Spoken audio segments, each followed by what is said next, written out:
आखिर ब्रह्मा जी ने क्यों किया था अपनी ही सगी बेटी के साथ संभोग? दर्शक बंधु, आज हम एक ऐसे प्रश्न के सामने खड़े हैं जो केवल हमारी धार्मिक भावनाओं को नहीं बल्कि हमारी चेतना, हमारी समझ और हमारी सीमाओं को भी ललकारता है। यह प्रश्न सरल नहीं है और न ही इसका उत्तर छोटा है। यह प्रश्न हमारे शास्त्रों, हमारे विश्वास और हमारे संस्कारों की गहराई में उतरता है। क्या आपने कभी सोचा है वो ब्रह्मा जो इस संपूर्ण सृष्टि के जनक कहे जाते हैं, जिन्होंने हर जीव, हर युग, हर ग्रह, हर लोक की रचना की, क्या वो स्वयं भी मोह के जाल में फंस सकते हैं? क्या वो भी अपनी ही रचना की सुंदरता में खो सकते हैं? और यदि हां, तो क्या वह मोह एक अपराध था या फिर वह सृष्टि की नींव रखने वाला एक दिव्य रहस्य था? कहा जाता है कि जब ब्रह्मा जी ने सृष्टि की रचना प्रारंभ की तो सबसे पहले उन्होंने अपने ही मन से एक स्त्री को उत्पन्न किया। वह स्त्री रूप थी सौंदर्य, गुण, संयम और शक्ति की मूर्ति। उसका नाम था शतरूपा। वह ब्रह्मा की ही इच्छा से उत्पन्न हुई थी, परंतु जैसे ही ब्रह्मा जी की दृष्टि उस अद्वितीय सौंदर्य पर पड़ी, कुछ ऐसा हुआ जो स्वयं देवताओं को भी विचलित कर गया। ब्रह्मा जी की आंखें बार बार शतरूपा के शरीर पर टिकने लगीं। वह जहां जाती, ब्रह्मा उन्हें उसी दिशा में देखने लगते। शतरूपा ने दिशा बदली, वह पूर्व की ओर गईं, ब्रह्मा का मुख पूर्व की ओर हो गया। वह पश्चिम गईं, ब्रह्मा पश्चिम की ओर घूम गए। वह उत्तर दक्षिण गईं, ब्रह्मा ने अपने मुख को वहां मोड़ा। यहां तक कि जब शतरूपा ऊपर की ओर उठीं तो ब्रह्मा ने पांचवा मुख भी उत्पन्न कर लिया ताकि वह उन्हें हर दिशा में देख सकें। यही वह क्षण था जब संपूर्ण ब्रह्मांड स्तब्ध रह गया। क्या यह वही ब्रह्मा है जिनसे धर्म की उत्पत्ति हुई? क्या यह वही ब्रह्मा है जो तप, संयम और चेतना के स्रोत हैं? फिर यह आकर्षण क्यों? यह मोह क्यों? क्या यह वास्तव में मोह था या फिर यह उस चेतन तत्व का प्रारंभ था जिससे सृष्टि की गहराइयों में काम, वासनाएं, विकास और धर्म का जन्म होना था? दर्शक गण, यह प्रसंग कोई साधारण कथा नहीं है। यह कथा है उस बिंदु की जहां ईश्वर भी सृजन की प्रक्रिया में स्वयं को भूल बैठते हैं, जहां ब्रह्म भी अपने भीतर की इच्छा से टकराते हैं और जहां धर्म और अधर्म के बीच की रेखा स्वयं प्रश्न बन जाती है। इसलिए इस प्रश्न का उत्तर जानने से पहले हमें अपने भीतर झांकना होगा।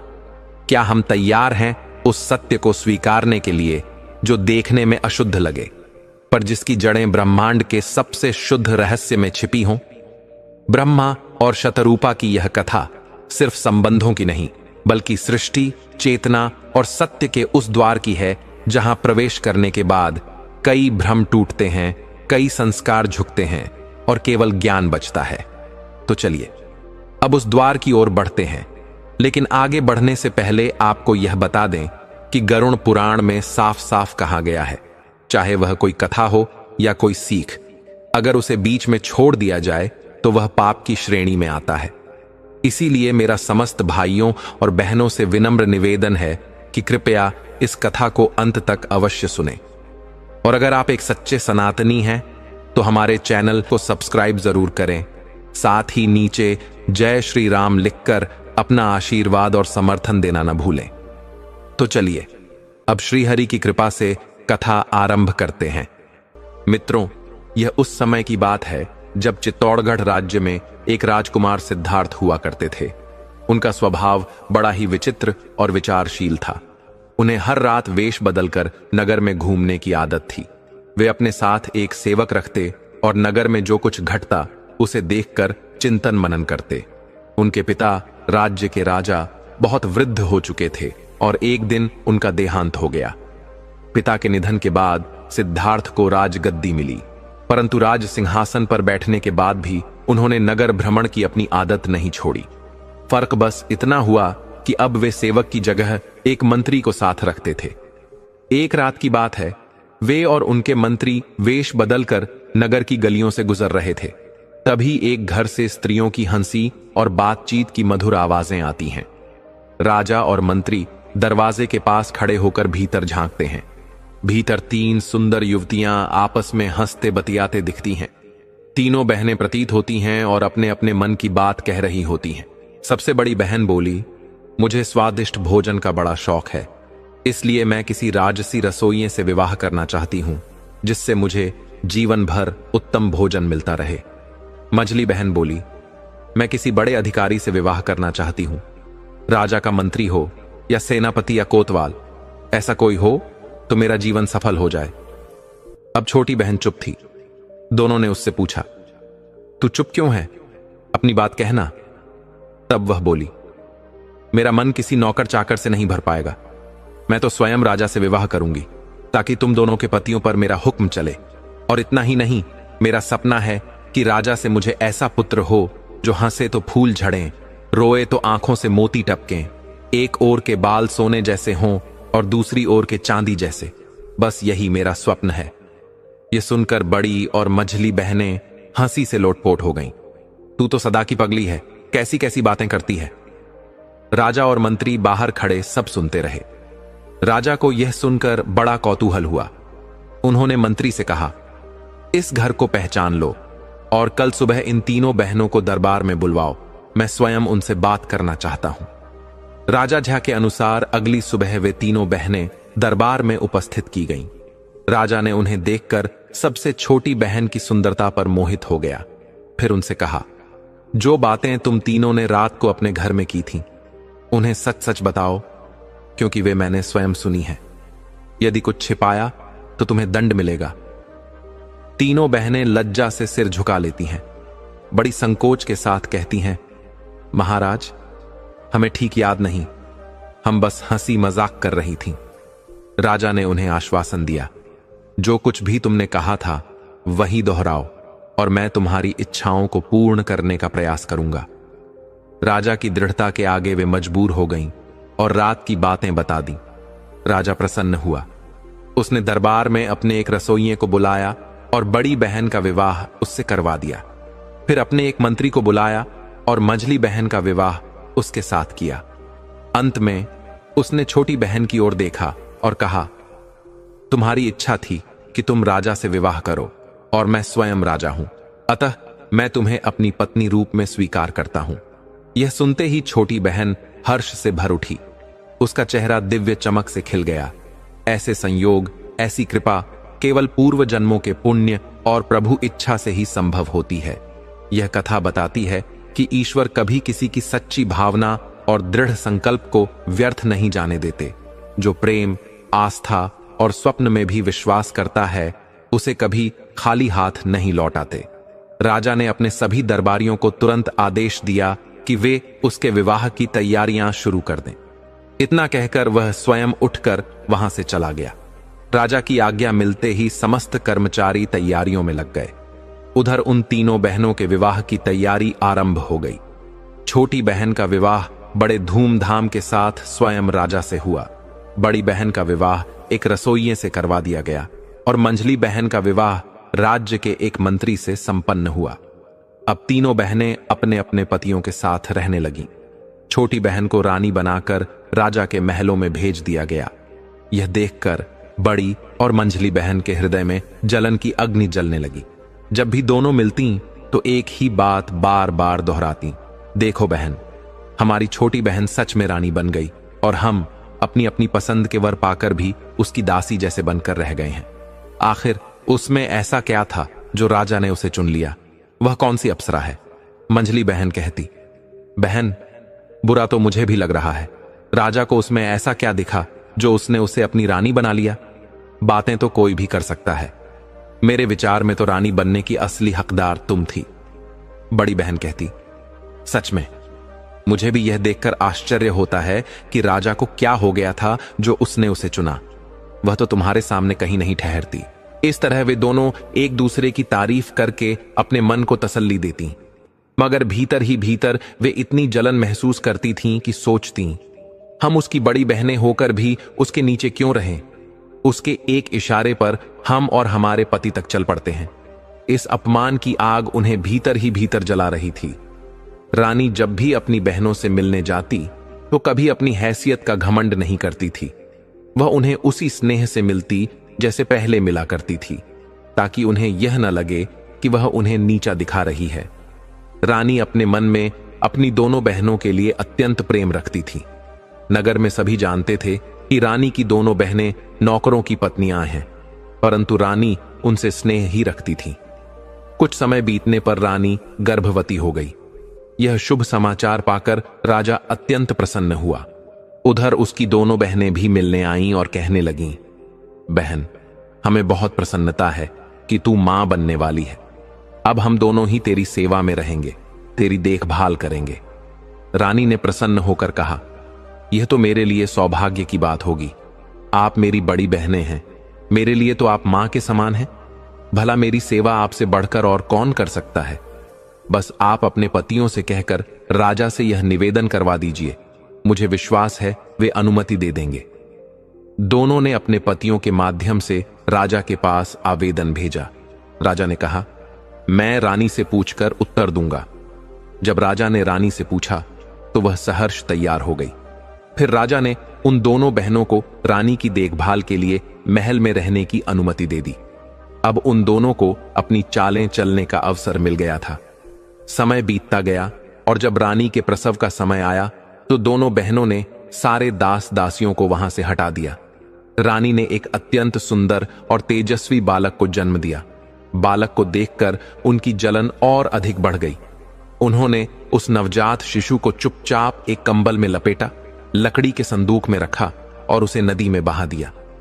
फिर एक मरा हुआ कुत्ते का बच्चा लाकर रानी के पास रख दिया और सभी को बताया कि रानी ने एक मरे हुए कुत्ते के बच्चे को जन्म दिया है। यह सुनते ही सभी हैरान रह गए। राजा को जब यह बात बताई गई तो वह क्रोध से भर उठा। उसने कहा, मैं ऐसी स्त्री को क्या करूं जो कुत्ते जैसे जानवर को जन्म देती है। इसे मृत्युदंड दिया जाए। राजा की यह बात सुनकर मंत्री ने उसे बहुत समझाया और शांत किया।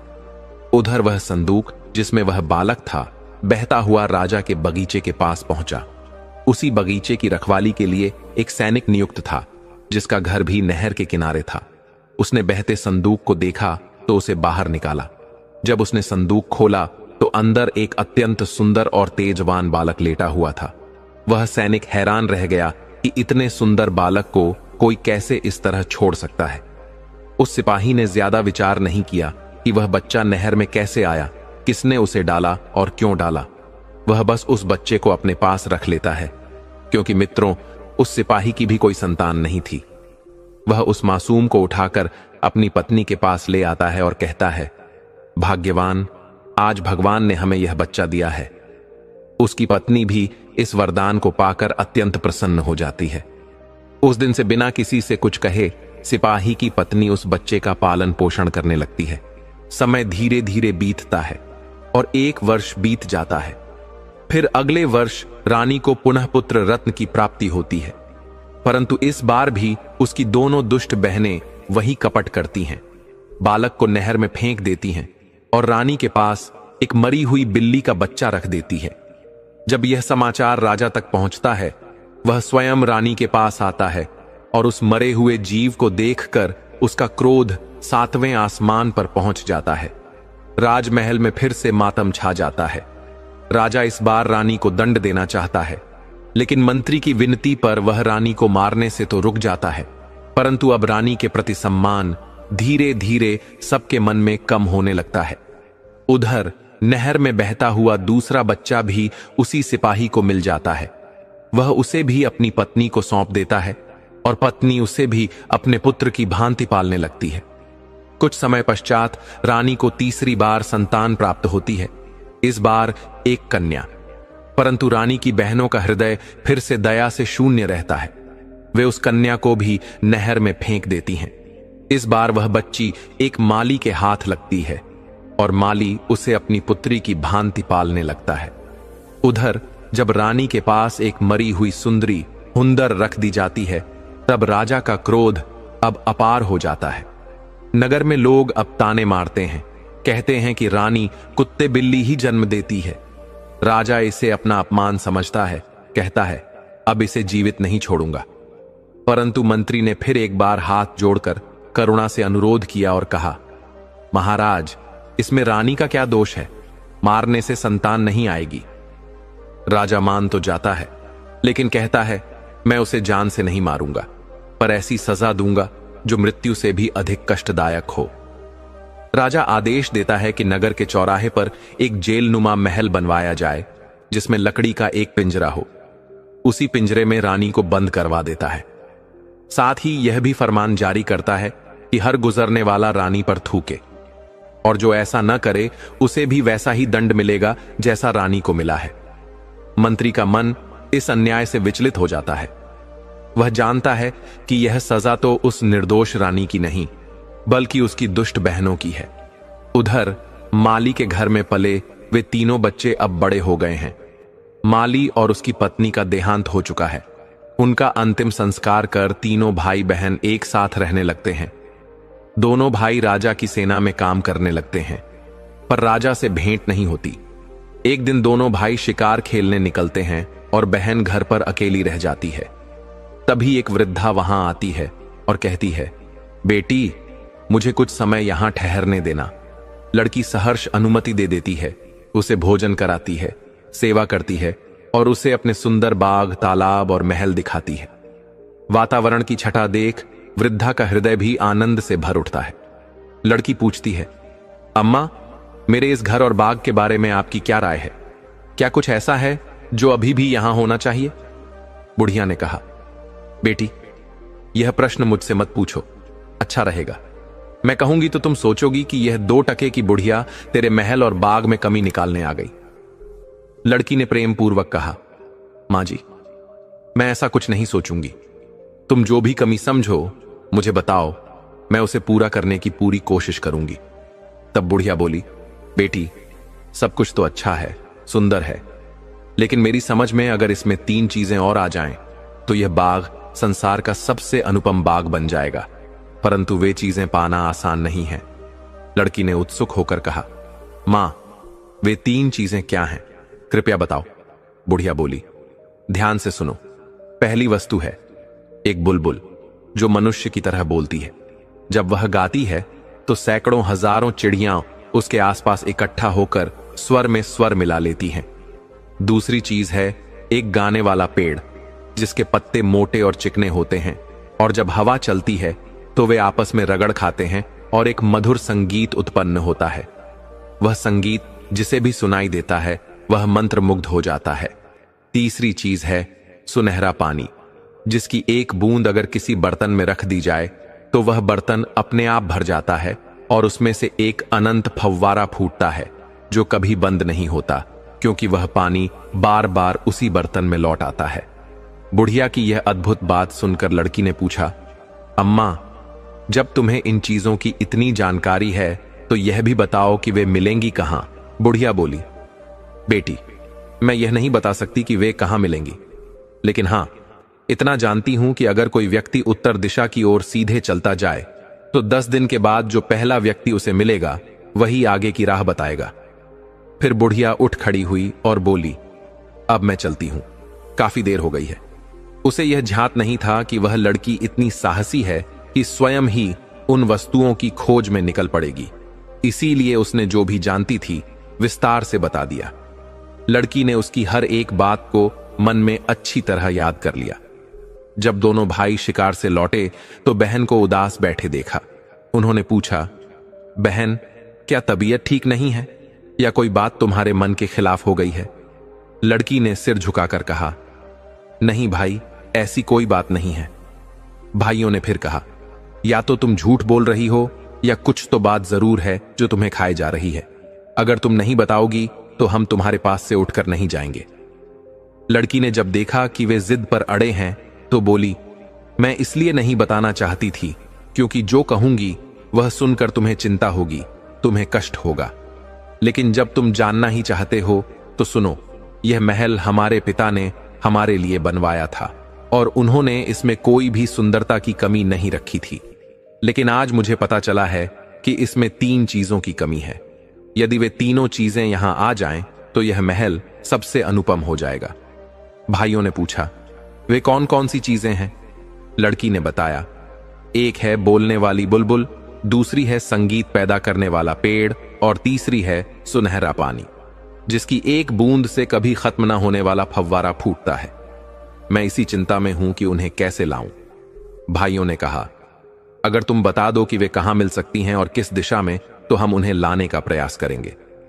अगले दिन बड़ा भाई अस्त्र शस्त्र लेकर घोड़े पर सवार होकर उन 3 चीजों की खोज में निकल पड़ा। यह देखकर बहन रोने लगी और कहने लगी, भैया, मैं कितनी स्वार्थी हूं जो अपने शौक के लिए तुम्हें इस कठिन यात्रा पर भेज रही हूं।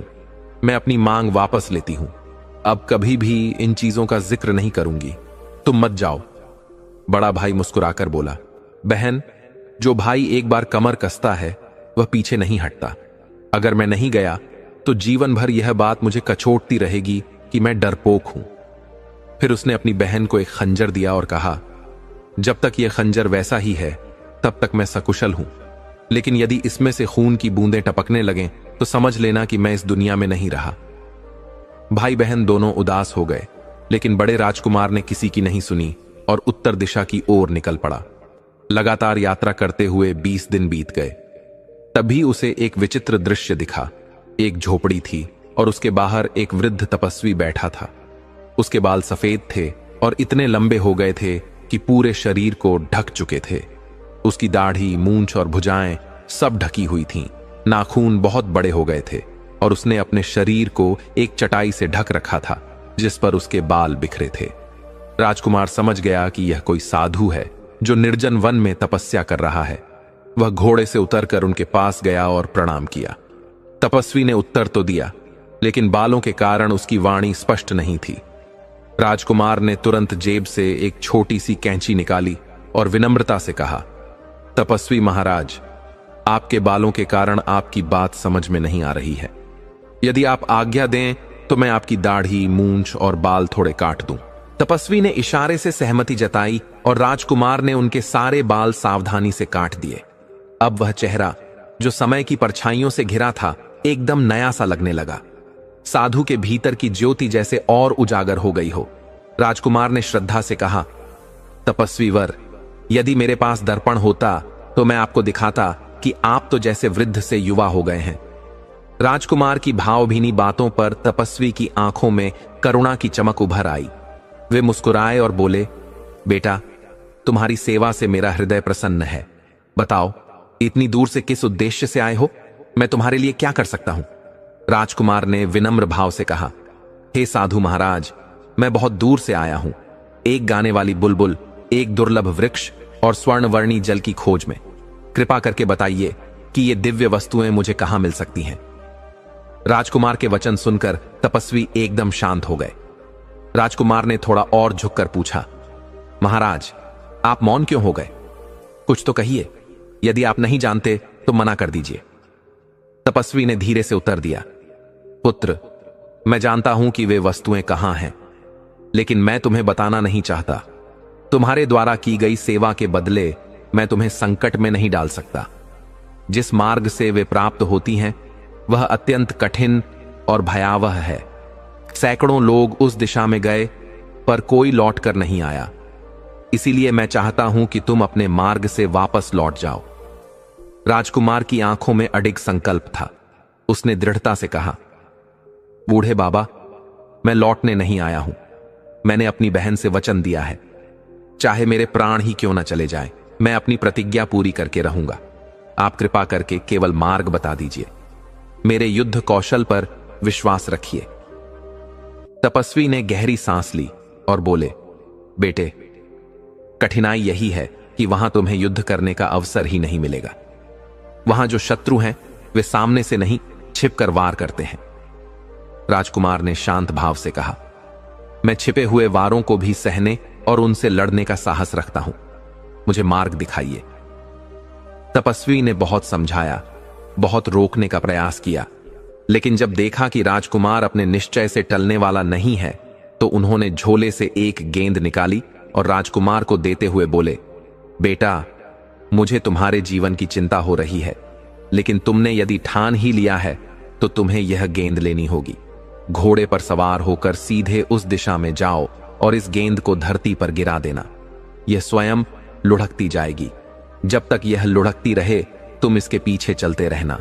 यह एक पहाड़ की तलहटी पर जाकर रुकेगी। वहां एक वृक्ष होगा।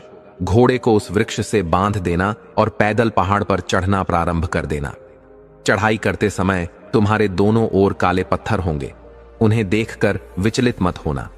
रास्ते में तुम्हें भयानक आवाजें सुनाई देंगी, कभी धमकियां, कभी गालियां, कभी पुकार, लेकिन तुम्हें एक भी बार पीछे मुड़कर नहीं देखना है।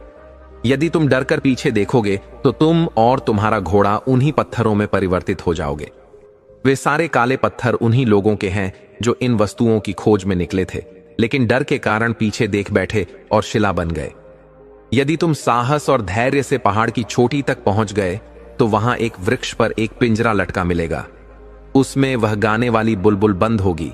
उससे भयभीत मत होना। विनम्रता से उस चिड़िया से उन दिव्य वस्तुओं का मार्ग पूछना।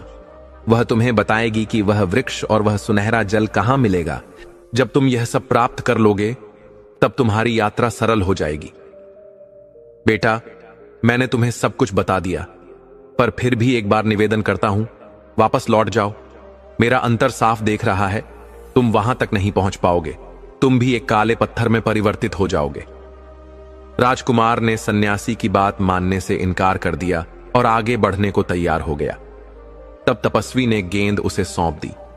गेंद धीरे धीरे लुढ़कती हुई एक पहाड़ी की तलहटी में जाकर रुक गई।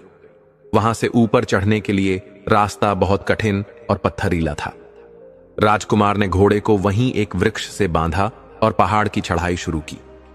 कुछ ही दूरी पर उसे बड़े बड़े काले पत्थर दिखाई देने लगे। उनके बीच से गुजरते हुए वह मुश्किल से 5 कदम ही आगे बढ़ा था कि पीछे से अजीब अजीब आवाजें सुनाई देने लगीं। वो आवाजें उसे डराने लगीं। कोई कहता, कौन है ये मूर्ख जो आगे जा रहा है? कोई चीखता, पकड़ो इसे। कोई गुस्से में चिल्लाता, ये दुष्ट है, इसे खत्म कर दो। कोई गाली देता, कोई चीखते हुए दौड़ता। कोई कहता, इसे घेर लो, ये जरूर चिड़िया को चुराने आया है। राजकुमार ने इन आवाजों को नजरअंदाज किया और तेजी से आगे बढ़ता रहा। लेकिन जैसे जैसे वह आगे बढ़ रहा था, उन आवाजों का तीखापन भी बढ़ता जा रहा था। ऐसा लगने लगा मानो कान फट जाएंगे। मन भ्रमित होने लगा। इतने तीव्र शोर में उसे तपस्वी की चेतावनी याद न रही और उसने गलती से पीछे मुड़कर देख लिया। जैसे ही उसने ऐसा किया, वह और उसका घोड़ा काले पत्थर में बदल गए। उधर जिस खंजर को राजकुमार अपनी बहन को दे गया था, यह कहकर कि उसकी मृत्यु होने पर उससे रक्त टपकने लगेगा, अब वह भविष्यवाणी सच हो गई। बहन रोज उस खंजर को म्यान से निकालकर देखती, लेकिन कुछ न होता। पर जैसे ही राजकुमार पत्थर बना, उस खंजर से खून की बूंदें टपकने लगीं। यह देख राजकुमारी विलाप करने लगी, सिर पटकते हुए रोने लगी। भैया, मेरी ही नादानी के कारण तुम्हारी जान गई। न जाने कौन सी मनहूस घड़ी थी जब वो बुढ़िया मेरे द्वार आई। न वह आती, न मैं इस लालच में पड़ती। मैंने उसका सत्कार किया, पर उसने मुझे लोभ में डाल दिया। हे भगवान, मेरे भैया को लौटा दे, चाहे मेरी जान ले ले। यदि मेरा भाई नहीं रहा तो मुझे न चिड़िया चाहिए, न पेड़, न पानी। मुझे बस मेरा भैया चाहिए। बहन को इस तरह विलाप करता देख उसका दूसरा भाई भी रोने लगा। वह बोला, बहन, अब रोने से कुछ नहीं होगा। जो मैं कहता हूं वह करो। मैं पता लगाऊंगा कि भैया की मृत्यु कैसे हुई, किसी प्राकृतिक आपदा से या किसी दुश्मन के हाथों। अगर किसी ने उन्हें मारा है तो मैं उसे छोड़ूंगा नहीं। भैया की मौत का बदला मैं जरूर लूंगा। बहन ने उसे बहुत समझाया, रोकने की कोशिश की। उसने कहा, मैं एक भाई खो चुकी हूं, दूसरा नहीं खोना चाहती। हमारे बड़े भैया भी कम साहसी नहीं थे, फिर भी वे मुसीबत में फंस गए। वे तो कम से कम यह खंजर देकर गए थे ताकि उनके हाल का पता मुझे चले, लेकिन तुम तो कुछ भी नहीं दे रहे। मैं तुम्हारा क्या हाल जान पाऊंगी। तब छोटे राजकुमार ने बहन को एक मोतियों की माला दी और कहा, देखो बहन, इस माला के सारे मोती अलग अलग हैं। जिस दिन ये मोती आपस में चिपक जाई, तुम समझ लेना कि मैं इस दुनिया में नहीं रहा। इतना कहकर वह भी घोड़े पर सवार होकर चल पड़ा। 20 दिनों की यात्रा के बाद वह उसी तपस्वी के पास पहुंचा। प्रणाम कर उसने पूछा, हे मुनिवर, क्या आप बता सकते हैं वह गाने वाली चिड़िया, बोलने वाला वृक्ष और सुनहरा जल कहां मिलेगा? तपस्वी बोले, बेटा, वह मार्ग बहुत खतरनाक है। मेरी मानो उस ओर जाना छोड़ दो और घर लौट जाओ। अभी तक जितने भी लोग वहां गए, कोई भी लौटकर नहीं आया। कुछ दिन पहले एक युवक आया था जो दिखने में ठीक तुम्हारे जैसा था। मैंने उसे बहुत समझाया, वह भी नहीं माना। अब तक वह भी नहीं लौटा। राजकुमार ने जवाब दिया, वह मेरा बड़ा भाई था। मैं जानता हूं कि वह अब जीवित नहीं है, पर यह नहीं जानता कि उसकी मृत्यु कैसे हुई, किसी प्राकृतिक कारण से या किसी शत्रु के कारण। तपस्वी ने गहरी दृष्टि से देखा और कहा, बेटा, बहुत से लोग मेरी चेतावनी के बावजूद भी वहां चले जाते हैं और काले पत्थर बन जाते हैं। तुम्हारे भाई के साथ भी यही हुआ। मेरी बात मानो, लौट जाओ, वरना तुम भी पत्थर बन जाओगे। राजकुमार बोला, अब तो मैं बहुत दूर आ चुका हूं, पीछे लौटने का कोई मतलब नहीं है। कृपा करके आप मुझे रास्ता बता दीजिए। तपस्वी ने सिर हिलाया। यदि तुम जिद पर अड़े हो तो यह गेंद ले लो, यह तुम्हें मंजिल तक पहुंचा देगी। और गेंद सौंप दी। गेंद फिर उसी तरह लुढ़कती हुई चलने लगी। राजकुमार उसके पीछे पीछे चलता गया। कुछ दूर चलने के बाद वह गेंद एक पहाड़ के पास जाकर रुक गई। राजकुमार ने घोड़ा वहीं छोड़ दिया और चढ़ाई शुरू की। अभी उसने कुछ ही कदम ऊपर चढ़े थे कि पीछे से कठोर और अपशब्द भरी आवाजें आने लगीं। अबे बदमाश, कहां चला जा रहा है? रुक जा, सजा दूंगा। गालियां सुनकर उसके भीतर क्रोध उमड़ पड़ा। तपस्वी की चेतावनी वह भूल गया। तलवार म्यान से खींची और पलटकर देखने ही वाला था कि वह और उसका घोड़ा उसी क्षण काले पत्थर में बदल गए। मित्रों, उस समय राजकुमारी ने जब उस माला को देखा जिसे राजकुमार देकर गया था, वही माला उसने अपने गले में पहन रखी थी। उसने देखा कि माला के सारे मोती आपस में चिपक गए हैं। यह देखकर वह चीख पड़ी।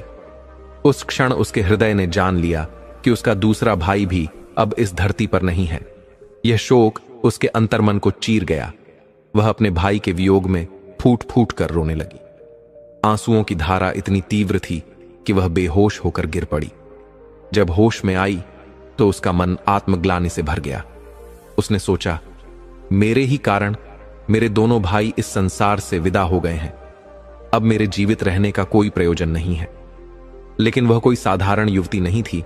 वह एक राजकुमारी थी जिसने शस्त्र विद्या, घुड़सवारी, तलवारबाजी, तीरंदाजी जैसे सभी कौशलों में पूर्ण दक्षता प्राप्त की थी। उसका पालन पोषण एक सैनिक ने किया था और अब अपने भाइयों की खोज के लिए वह स्वयं घोड़े पर सवार होकर निकल पड़ी। 20 दिनों की यात्रा के बाद वह उसी तपस्वी के पास पहुंची। उसने चरण वंदना की और कहा, हे तपस्वी महाराज, मुझे बोलने वाली चिड़िया, गाने वाला पेड़ और सुनहरा पानी चाहिए। कृपा करके बताइए, यह सब मुझे कहां मिलेगा? तपस्वी बोले, बेटी, तू एक कन्या है। तुझसे यही प्रार्थना है कि अपनी इच्छाओं को त्याग दे। यह मार्ग अत्यंत कठिन है। बेहतर होगा कि तू लौट जाए। परंतु कन्या का निश्चय अटल था। उसने तपस्वी से कहा, अब मैं पीछे नहीं हट सकती। कृपा करके मुझे उस मार्ग की संपूर्ण कठिनाइयां बताइए ताकि मैं उनका सामना कर सकूं। तपस्वी ने गहन दृष्टि से उसे देखा और कहा, बेटी, संकट तभी तक है जब तक तू पर्वत की चोटी पर नहीं पहुंच जाती। वहां तुझे वह बोलने वाली चिड़िया मिल जाएगी। वही तुझे बाकी 2 रहस्यों का मार्ग बताएगी। किंतु ध्यान रखना, पर्वत पर चढ़ते समय तुझे पीठ पीछे से अपमानजनक शब्द और गालियां सुनाई देंगी। तुझे उनकी ओर ध्यान नहीं देना है। जो ऐसा न कर सके वे सभी पत्थर बन गए। उन काले पत्थरों को देखना, वही सब हैं। कुछ समय पहले 2 युवक भी यही गलती कर गए। राजकुमारी की आंखों में आंसू भर आए। वे मेरे भाई थे। फिर उसने मन ही मन निश्चय किया, यदि इन शब्दों से कुछ बिगड़ता नहीं तो मैं भी उन्हें अनसुना कर आगे बढ़ूंगी। उसने अपने कानों में रुई डाल ली। तपस्वी ने उसे एक जादुई गेंद दी। वह गेंद चलते चलते पर्वत की तलहटी में जाकर रुक गई। राजकुमारी ने घोड़े को वहीं छोड़ा और चढ़ाई प्रारंभ की। पीछे से अपशब्दों की भयंकर गूंज सुनाई देने लगी, परंतु उसके कान बंद थे। वह अविचलित रही, एक क्षण को भी पीछे मुड़कर नहीं देखा। अंततः वह पर्वत की चोटी पर पहुंच गई। वहां उसने देखा, एक सुंदर पिंजरे में एक अद्भुत चिड़िया मधुर स्वर में गा रही थी। राजकुमारी को देखते ही चिड़िया गरज कर बोली, ए लड़की, मेरे पास मत आना। राजकुमारी मुस्कुराई और पिंजरा उठाकर बोली, अब से तू मेरी चिड़िया है, मैं तेरी मालकिन हूं। उसने अपने कानों से रुई निकाल दी। चिड़िया ने कहा, अब मैं सदैव तेरे पास रहूंगी। संसार की कोई भी बात मुझसे छिपी नहीं। मैं तेरे बारे में उतना जानती हूं जितना तू भी नहीं जानती। तू मेरी स्वामिनी बन चुकी है, मैं तेरा साथ दूंगी। बताओ, तू क्या चाहती है? राजकुमारी बोली, मुझे गाना बजाने वाला पेड़ और सुनहरा पानी चाहिए। चिड़िया ने मार्ग बताया।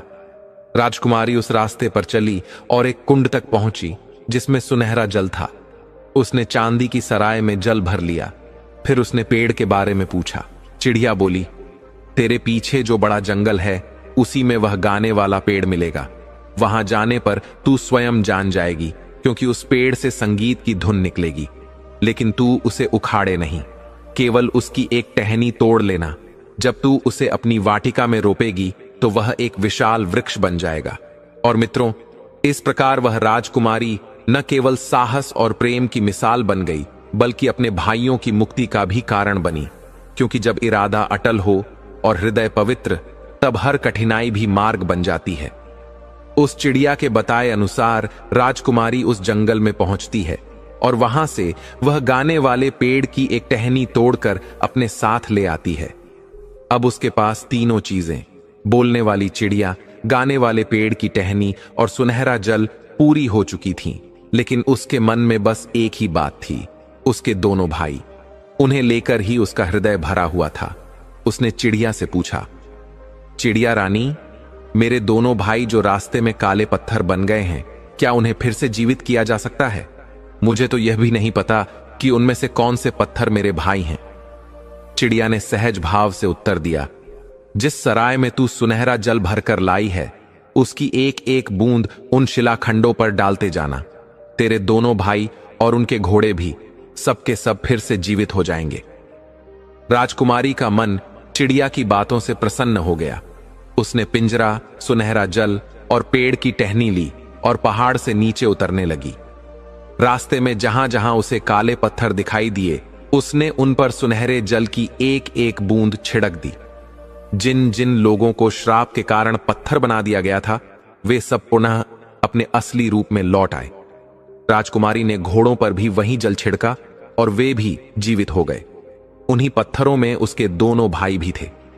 जब वे जीवित हुए तो राजकुमारी उनके गले लगकर फूट फूट कर रोने लगी। बोली, भाइयों, मुझे चिड़िया मिल गई, सुनहरा जल और गाने वाले पेड़ की टहनी भी मिल गई है। इन्हीं की कृपा से तुम दोनों मुझे फिर से मिल सके हो। जितने भी लोग यहां पत्थर बने पड़े थे, मैंने उन सबको भी जीवन दान दिया है। वे सभी लोग जिनका पुनर्जन्म हुआ था, हाथ जोड़कर राजकुमारी का धन्यवाद करने लगे। बोले, तुमने हमें नया जीवन दिया है। हम जीवन भर तुम्हारे आर्णी रहेंगे और तुम्हारी आज्ञा का पालन करेंगे। राजकुमारी ने मुस्कुराते हुए कहा, मैंने तुम पर कोई उपकार नहीं किया। मैं तो बस अपने भाइयों को वापस पाना चाहती थी। अगर उसके साथ साथ तुम्हारा भी कल्याण हो गया तो इससे बड़ी प्रसन्नता और क्या हो सकती है। अब तुम सब अपने अपने घर लौट जाओ। राजकुमारी और उसके दोनों भाई फिर से अपने अपने घोड़ों पर सवार हुए। दोनों राजकुमारों ने एक एक चीज अपने पास रख ली। एक ने सुनहरा पानी, दूसरे ने गाने वाले पेड़ की टहनी और राजकुमारी ने चिड़िया का पिंजरा अपने पास रखा। जिन जिन लोगों को उसने जीवन दिया था, वे सभी उनके पीछे पीछे चलने लगे।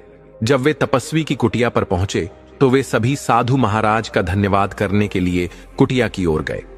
लेकिन वे देख क्या रहे हैं? साधु महाराज अब वहां नहीं है। वह तपस्वी जो न जाने कितने समय से वहां बैठा था, अब अंतर्धान हो चुका था। उन्हीं की कृपा से राजकुमारी को वह सब प्राप्त हुआ जो असंभव था। राजकुमारी अपने भाइयों के साथ अपने घर लौट आई। मकान के सामने जो बागीचा था, वहीं उसने बोलने वाली चिड़िया का पिंजरा लटका दिया। जैसे ही चिड़िया ने बोलना शुरू किया, आकाश की दिशाओं से हजारों पक्षी वहां आकर चिड़िया के सुर में सुर मिलाने लगे। कुछ दूरी पर उसने उस गाने वाले पेड़ की टहनी भी लगा दी थी। कुछ ही समय में वह टहनी एक विशाल वृक्ष में बदल गई। जब हवा चलती तो उसके पत्तों की रगड़ से मधुर संगीत उत्पन्न होता। उसने संगमरमर के पत्थरों से एक सुंदर कुंड बनवाया, जिसमें उसने वह सुनहरा जल भर दिया। थोड़ी ही देर में जल से पूरा कुंड भर गया और उसमें से एक स्वर्णिम फुहारा आकाश की ओर उठने लगा। थोड़े ही समय में उस बाग की महिमा पूरे नगर में फैल गई। लोग वहां दर्शन और चमत्कार देखने के लिए आने लगे। धीरे धीरे नगर के सभी लोग राजकुमारी और उसके भाइयों को जानने लगे और उनसे स्नेह करने लगे। एक दिन दोनों राजकुमार शिकार खेलने के लिए जंगल की ओर गए। संयोग से उसी समय उस राज्य का राजा भी शिकार खेलने निकला था। अचानक जंगल में राजा की भेंट उन दोनों राजकुमारों से हो गई। उन्होंने झुककर राजा को प्रणाम किया। राजा उन दोनों की सुंदरता देखकर ठिठक गया, जैसे समय थम गया हो। उसने उनसे नाम और निवास स्थान पूछा। राजकुमारों ने हाथ जोड़कर उत्तर दिया, महाराज, हम आपके पुराने सेवक के पुत्र हैं। हमारे पिता अब इस संसार में नहीं रहे। हम तीनों भाई बहन जंगल के किनारे उस महल में रहते हैं जिसे हमारे पिता ने आपकी अनुमति से बनवाया था। हम वहीं रहकर बड़े हुए हैं ताकि एक दिन आपकी सेवा कर सकें। राजा बोले, यह तो ठीक है, लेकिन क्या तुम्हें नहीं मालूम कि यह शिकार गाह है और यहां शिकार करना मना है? राजकुमारों ने हाथ जोड़कर क्षमा मांगी। महाराज, हमारे पिता की आकस्मिक मृत्यु के कारण हमें ठीक से मार्गदर्शन नहीं मिल पाया। हम भी अन्य युवाओं की तरह गलती कर बैठे। राजकुमारों की विनम्रता और मधुर वाणी सुनकर राजा मुस्कुराने लगा। उसने पूछा, क्या तुम्हें शिकार करना आता है? दोनों बोले, हां महाराज, हमें शिकार भली भांति आता है। कृपया एक अवसर देकर देखिए। राजा ने कहा, तो अच्छा, दिखाओ शिकार करके। थोड़ी ही देर में दोनों राजकुमारों ने एक खूंखार शेर और एक भयानक रीछ का शिकार करके राजा के सामने लाकर रख दिया। राजा दोनों की वीरता देखकर बहुत प्रसन्न हुआ। बोला, हे पुत्रों, मैं तुम्हें अपने से दूर नहीं करना चाहता। मैं चाहता हूं कि तुम मेरे साथ चलो और मेरे साथ भोजन करो। राजकुमारों ने हाथ जोड़कर उत्तर दिया, महाराज, अभी हम आपके साथ नहीं चल सकते। हमें क्षमा करें। राजा ने आश्चर्य से पूछा, क्यों नहीं? उन्होंने उत्तर दिया, हमारी एक बहन है। हम तीनों जो भी निर्णय लेते हैं तो साथ मिलकर लेते हैं। उसकी सलाह के बिना हम कोई कदम नहीं उठाते। राजा को यह सुनकर अत्यंत प्रसन्नता हुई। उसने कहा, मुझे यह जानकर बहुत अच्छा लगा कि तुम भाई बहन एकमत होकर कार्य करते हो। अच्छा, तुम आज घर जाओ और अपनी बहन से सलाह करके कल यहीं मुझसे आकर मिलना। दोनों राजकुमार राजा से आज्ञा लेकर घर लौटे, परंतु उस पूरी घटना के बारे में अपनी बहन से बातचीत करना वे भूल गए। अगले दिन जब वे फिर उसी जंगल में शिकार को निकले, राजा ने पुनः वही प्रश्न किया, क्या तुमने अपनी बहन से सलाह ली? राजा के ऐसा पूछते ही वे दोनों भाई सकपका गए, एक दूसरे की ओर देखने लगे और बोले, महाराज, हमसे भूल हो गई। हम यह बात अपनी बहन से कह ही नहीं पाए। राजा ने प्रेम पूर्वक कहा, कोई बात नहीं, आज नहीं तो कल पूछ लेना। दोनों राजकुमार घर लौटते हैं, बहन के पास जाते हैं और कहते हैं, बहन, आज फिर हम शिकार खेलने गए थे। वहां हमें उस राज्य के राजा मिले। उन्होंने हमें अपने महल में भोजन का निमंत्रण दिया है। बहन ने शांत और गहन भाव से कहा, यह तो सौभाग्य की बात है भाइयों, पर ठहरो, राजा योगी, अग्नि, जल, इनकी चाल उल्टी होती है। इनसे सदा सावधान रहना चाहिए। किंतु रुको, मैं पहले उस चिड़िया से पूछ लूं जो सदा सत्य और मार्गदर्शन देती है। वह तुरंत उस बोलने वाली चिड़िया का पिंजरा लेकर अपने कक्ष में जाती है और पूछती है, चिड़िया रानी, तुम सब जानती हो, तुमसे कोई बात छिपी नहीं। मेरे भाइयों को राजा ने भोजन पर बुलाया है, क्या उन्हें जाना चाहिए? चिड़िया ने कोमल स्वर में उत्तर दिया, मालकिन, राजा राज्य का स्वामी होता है, उसके आमंत्रण में निष्ठा होती है, छल नहीं। तुम्हारे भाइयों को अवश्य जाना चाहिए, उन्हें कोई हानि नहीं होगी, परंतु वे भी राजा को अपने घर आमंत्रित अवश्य करें। राजकुमारी ने फिर पूछा, हे चिड़िया, यदि राजा हमारे घर आता है तो क्या मुझे उसके सामने जाना चाहिए? चिड़िया ने मधुर वाणी में कहा, राजा प्रजा का पिता समान होता है, पिता के समक्ष जाने में कोई संकोच नहीं करना चाहिए। चिड़िया की वाणी सुनकर राजकुमारी ने दोनों भाइयों को आदेश दिया कि वे राजा के आमंत्रण को स्वीकार करें। दोनों राजकुमार फिर जंगल में जाकर राजा से मिले और बोले, महाराज, हम आपका निमंत्रण स्वीकार करते हैं, किंतु आप भी हमारी कुटिया में पधारें, तभी यह सौभाग्यपूर्ण होगा। राजा ने हर्षित होकर उनका निमंत्रण स्वीकार किया और उन्हें महल ले आया। राजमहल में उनका बड़े आदर से स्वागत हुआ। राजा ने स्वयं उनके लिए उच्च कोटि की सेवा करवाई। राजदरबारियों को ईर्ष्या हुई। वे सोचने लगे, ये कौन है जिन पर राजा इतना स्नेह लुटा रहे हैं? दोनों राजकुमारों की शालीनता, तेजस्विता और व्यवहार से सभी प्रभावित हुए। लोग कहने लगे, यदि राजा की बंदिनी रानी का पुत्र होता तो ऐसा ही होता। राजा ने उन्हें स्वर्ण पात्रों में भोजन परोसा। राजकुमारों की विनम्रता, मर्यादा और विवेक देखकर राजा भाव विभोर हो गया। वह सोचने लगा, यदि ये मेरे पुत्र होते तो मेरा जीवन कितना पूर्ण होता। भोजन के पश्चात राजा उन्हें अपने मनोरंजन कक्ष में ले गया। गायन, वादन, नृत्य, नाटक सब कुछ हुआ। सब उन्हें प्रिय जान पड़ा। समय बीत गया और संध्या होने पर दोनों कुमारों ने राजा से विदा मांगी। वे बोले, महाराज, अब आप कृपा कर हमारे घर पधारें। यह हमारे जीवन का सौभाग्य होगा। राजा ने मुस्कुराकर कहा, अवश्य, मैं प्रसन्नता से आऊंगा और तुम्हारी बहन से भी भेंट करूंगा। दोनों भाई घर लौटे और बहन को राजा के सत्कार की कथा सुनाई। बोले, बहन, राजा कल हमारे घर आने वाले हैं। अब हमें उत्तम भोजन की व्यवस्था करनी है। राजकुमारी ने शांत चित्त होकर कहा, चिंता मत करो, मैं चिड़िया से पूछकर सब व्यवस्था कर दूंगी। फिर वह अपने कक्ष में गई और चिड़िया को सब कुछ बताया। चिड़िया ने कहा, मालकिन, यह तुम्हारा भाग्य है कि स्वयं राजा तुम्हारे घर पधारेंगे। स्वागत सत्कार में कोई कमी न रहे। एक विशेष बात याद रखना, एक अनुपम खीर बनाना और उसमें ऊपर से मोती बिछा देना, जैसे मेवा बिछाते हैं। यह सुनकर राजकुमारी ने मन ही मन प्रार्थना की कि यह स्वागत केवल एक राजा का नहीं, एक भाग्य का स्वागत है, जिससे उनका जीवन एक नई दिशा पाएगा। राजकुमारी ने जब चिड़िया की बात सुनी तो चकित होकर बोली, यह कैसा व्यंजन हुआ? मोतियों का उपयोग तो केवल सुना था कि हंस खाते हैं, पर क्या सच में राजा मोती खाएगा? और इतने सारे मोती आएंगे कहां से? चिड़िया ने शांत भाव से कहा, उसकी चिंता मत करो। तुम्हारे बगीचे की पूर्व दिशा में एक पेड़ है, उसकी जड़ में खुदाई कराओ, वहीं तुम्हें ढेरों मोती मिल जाएंगे। राजकुमारी ने 2 सेवकों को साथ लिया और पेड़ की जड़ खुदवाना शुरू किया। जैसे ही खुदाई गहराई में पहुंची, एक सोने का संदूक मिला। जब उसे खोला गया तो उसमें तरह तरह के आभूषण और सुंदर मोती भरे हुए थे। यह देखकर राजकुमारी आनंदित हो गई। अब उसे चिड़िया की बातों पर पूरा विश्वास हो चुका था। इसके बाद उसने पूरे घर की सफाई करवाई। हर कोना ऐसा चमकने लगा जैसे नया हो। दूसरी ओर दोनों राजकुमार शाही वस्त्र पहनकर घोड़े पर सवार हुए और शिकार के बहाने गांव की ओर निकल पड़े। राजा के साथ थोड़ी देर शिकार खेला, परंतु उस दिन तेज गर्मी थी, धूप तीव्र थी, इसलिए शिकार जल्दी समाप्त कर दिया और सैनिकों को लौटने का आदेश दे दिया। राजा दोनों राजकुमारों के साथ उनके घर आया। जब वह द्वार पर पहुंचा तो राजकुमारी ने हाथ जोड़कर उनका स्वागत किया। राजकुमारों ने राजा से कहा, यह हमारी बहन है।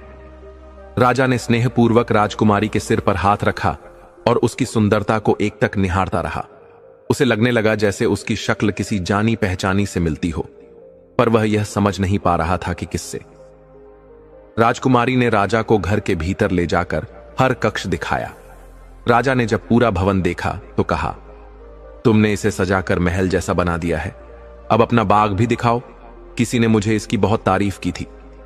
बाग देखने जब राजा गया तो वह प्रत्येक पेड़, फूल और पौधे को देखता रहा, लेकिन जब उसकी नजर बीच में लगे फुहारे पर पड़ी तो वह वहीं ठिठक गया। उस फुहारे से सुनहरा जल ऊंचाई तक उठ रहा था। पास जाकर देखने पर उसे एक पेड़ से मधुर संगीत की धुन सुनाई देने लगी। वह आश्चर्य से बोला, क्या तुमने अपने बाग में गायक और वादक भी बुला रखे हैं? राजकुमारी मुस्कुराई और बोली, नहीं महाराज, यह संगीत हमारे बाग के एक विशेष पेड़ से आता है।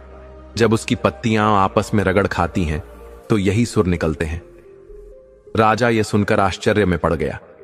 जब उसने ध्यान से सुना तो वह वास्तव में पेड़ से आ रही धुन थी।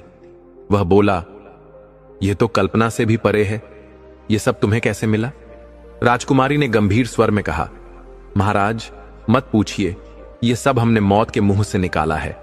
फिर वह बोली, मेरे पास एक और विशेष चीज है। वह एक चिड़िया है जो इंसान की तरह बोलती है। जब यह गाती है तो सारे पक्षी इकट्ठे हो जाते हैं और इसके सुर में सुर मिलाते हैं। राजा ने उस चिड़िया को देखा और जैसे जैसे उसे देखता गया पुरानी स्मृतियां जागने लगीं। फिर चिड़िया ने स्वयं बोलना शुरू किया। उसने पूरी कहानी सुनाई, वह कहानी जो बहुत पहले घट चुकी थी। राजा ने जैसे ही सुना उसका सिर झुक गया और वह बोला, यह सब तो मुझे रानी की बहनों ने बताया था।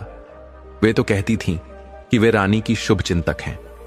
चिड़िया बोली, वहीं तो आपसे भूल हुई। जब उन्होंने देखा कि वे खुद नौकरानियां बन गई हैं और छोटी बहन रानी बन गई है, तब ईर्ष्या से जल उठी। उन्होंने 3 बार झूठ बोला, केवल इसलिए कि रानी को मृत्युदंड दिला सकें। यह तो सौभाग्य था कि एक बुद्धिमान मंत्री था जिसने रानी की जान बचा ली। राजा की आंखें भर आईं। चिड़िया फिर बोली, सरकार, इन तीनों बच्चों को ध्यान से देखिए। यही तो वह संतान हैं जो आपकी रानी ने जन्म दी थी। रानी की बहनों ने इनके स्थान पर मरे हुए जानवर रख दिए थे और इन बच्चों को एक टोकरी में रखकर नहर में फेंक दिया था, लेकिन भगवान की कृपा से वे बचे रहे। आपके महल का माली, जिसके कोई संतान नहीं थी, उन्हें पा गया और अपने बच्चों की तरह पाला। उसने इन्हें शिक्षित किया और इनके लिए यह सुंदर घर बनवाया। राजा चुप हो गया, फिर बोला, चिड़िया, मैं तुझे धन्यवाद कैसे दूं? आज तुमने सब स्पष्ट कर दिया। मैं हमेशा सोचता था कि इन बच्चों से अनजानी ममता क्यों जुड़ती है, क्यों मैं इनकी बातों पर क्रोधित नहीं हो पाता। अब समझ आया कि ये मेरे ही बच्चे हैं। राजा ने तीनों को गले से लगा लिया। सबकी आंखों से अश्रुधार बह रही थी। वह पल जैसे आत्मा के लौट आने जैसा था। भोजन के पश्चात राजा ने कहा, अब मैं महल जाता हूं, कल वापस आऊंगा, लेकिन कल मेरा नहीं, तुम्हारी माता का स्वागत करना होगा और फिर तुम सभी मेरे साथ महल चलोगे। राजा ने महल पहुंचते ही मंत्री को बुलाया और उसकी बुद्धिमानी की सराहना की। फिर सारी कहानी सुनाई। बोला, अब उन दोनों बहनों को बुलाओ और वही दंड दो जो रानी को मिला था। वे किसी दया की पात्र नहीं है। मंत्री ने तुरंत आदेश का पालन किया। दोनों दुष्ट बहनों को पकड़कर चौराहे पर उसी पिंजरे में डाल दिया गया जिसमें रानी को रखा गया था, और उसी क्षण रानी को उस पिंजरे से बाहर निकाला गया। राजा ने रानी को गले लगाया, बार बार क्षमा मांगी और कहा, तुम्हारे तीनों बच्चे जीवित हैं। यह समाचार पूरे राज्य में फैल गया। हर तरफ हर्षोल्लास फैल गया। नाच गाने का आयोजन हुआ। रानी राजा के साथ महल लौटी और तीनों बच्चे अपनी मां से लिपट गए। रानी की आंखों में सुकून और हृदय में परम आनंद था, जैसे परमात्मा ने उन्हें पुनः सब लौटा दिया हो। राजकुमारी ने अपनी मां को उस बोलने वाली चिड़िया से मिलाया और अपने बाग का वह संगीतमय पेड़ दिखाया जो साक्षात चमत्कार सा था। किसी नगर में एक धनवान व्यापारी अपनी पत्नी के साथ निवास करता था। उसकी पत्नी अत्यंत रूपवती थी और उसने एक सुंदर सरल स्वभाव वाला तोता भी पाला हुआ था। वह व्यापारी प्रतिदिन उस तोते को प्रेम पूर्वक भोजन कराता, किंतु स्वयं दिन भर मदिरा पीकर अपने मित्रों के साथ इधर उधर घूमता रहता।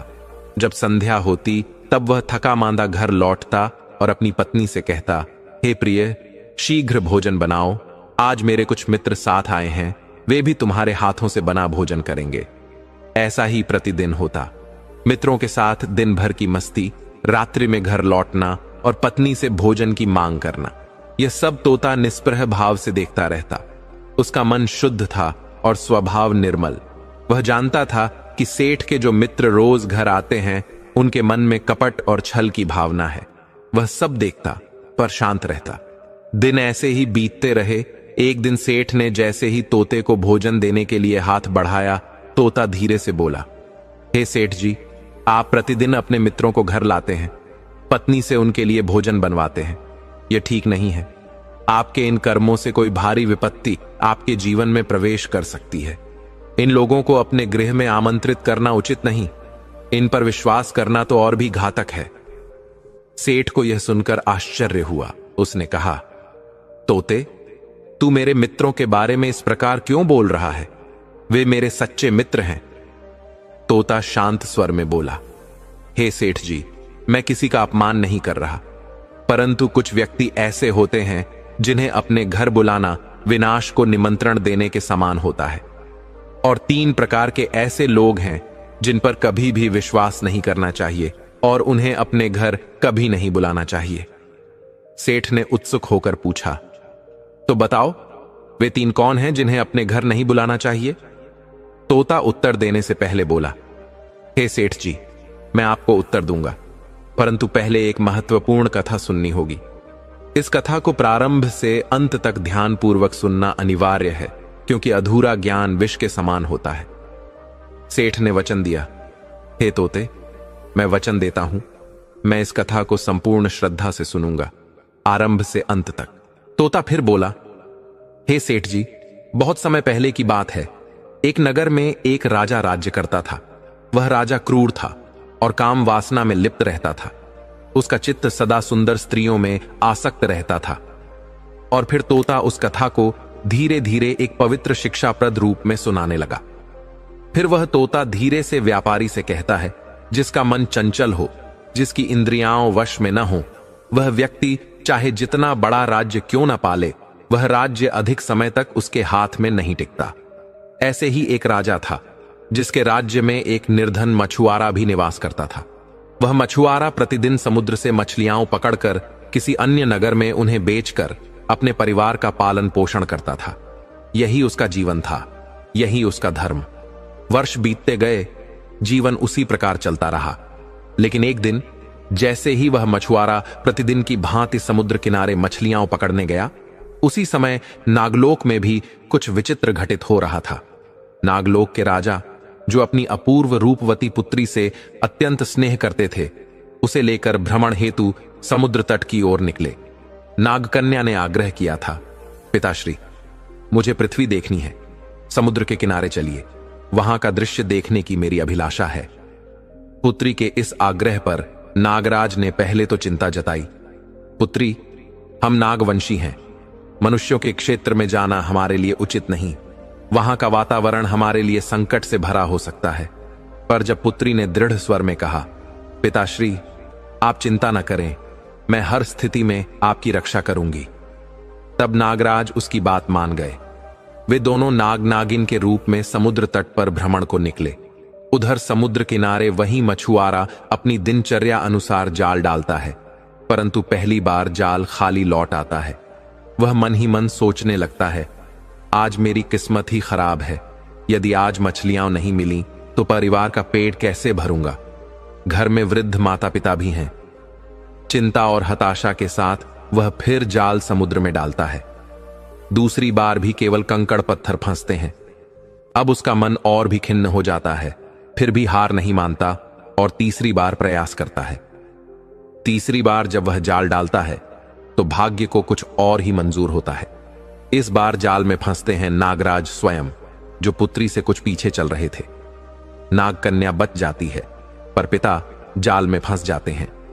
मछुआरा जैसे ही जाल खींचता है, एक सर्प उसमें लिपटा हुआ दिखाई देता है। उसका हृदय आशंका से भर उठता है। यह तो सांप है, डंस लेगा। नागराज भयभीत होते हैं, अब मेरा अंत निश्चित है, यह मनुष्य मुझे नष्ट कर देगा। उधर नागकन्या ने यह दृश्य देखा तो उसके भीतर चिंता की अग्नि धधकने लगी। वह सोचने लगी, पिता को यदि कुछ हो गया तो इसका कारण मैं ही बनूंगी। मैंने ही उन्हें जिद कर वहां लाया। व्याकुलता और भय के बीच उसने एक निश्चय किया। वह तत्काल अपना रूप बदल लेती है, एक अति सुंदर स्त्री का रूप धारण कर लेती है। ऐसा रूप जिसे देख कोई भी व्यक्ति सम्मोहित हो जाए, जिसकी एक झलक भी मन को बांध ले। उस दिव्य सौंदर्य से सजी वह स्त्री अब मछुआरे के पास जाने लगती है। उधर वह मछुआरा अत्यंत ही निर्धन और सामान्य स्वरूप का था, फिर भी एक दिव्य सौंदर्य से परिपूर्ण स्त्री उसके पास आकर शांत भाव से खड़ी हो जाती है। वह कोमल वाणी में कहती है, हे मछुआरे, जिसे तुमने अपने जाल में बंदी बनाया है, वह कोई साधारण जीव नहीं, बल्कि मेरे पूज्य पिताश्री हैं। यदि आप उन्हें मुक्त कर देंगे तो मैं अपने प्राणों से भी अधिक तुम्हें अर्पित कर दूंगी। मैं तुम्हारे साथ विवाह करूंगी। उसके सौंदर्य और मधुर वाणी को सुनकर मछुआरा अचंभित रह जाता है। उसका मन विचलित होता है, सोचता है, यह कन्या कोई साधारण नहीं लगती, यह तो स्वयं नागराज की पुत्री जान पड़ती है। यह रूप तो दुर्लभ है और यह स्वयं मेरे जैसे दरिद्र से विवाह करने को तत्पर है। उसके मन में भाव उठता है कि यदि यह कन्या मेरी पत्नी बन जाए तो मेरा जीवन धन्य हो जाएगा, परंतु यदि मैं इसके पिता को छोड़ दूं और यह कन्या धोखा दे जाए तो मेरा क्या होगा। इतना विचार कर वह पूछ बैठता है, हे देवी, मैं आपके पिता को छोड़ सकता हूं, पर मैं कैसे मान लूं कि आप सच में मुझसे विवाह करेंगी। तभी उस नाग में से एक तेजस्वी स्वर निकलता है, हे वत्स, मैं तुम्हें वचन देता हूं, यदि तुम मुझे मुक्त करोगे तो मैं इसी क्षण अपनी कन्या का पाणी ग्रहण तुम्हारे साथ संपन्न कर दूंगा। फिर वह नाग कन्या भी गंभीरता से कहती है, हे स्वामी, मैं भी आपको वचन देती हूं कि मैं आपके साथ विवाह अवश्य करूंगी।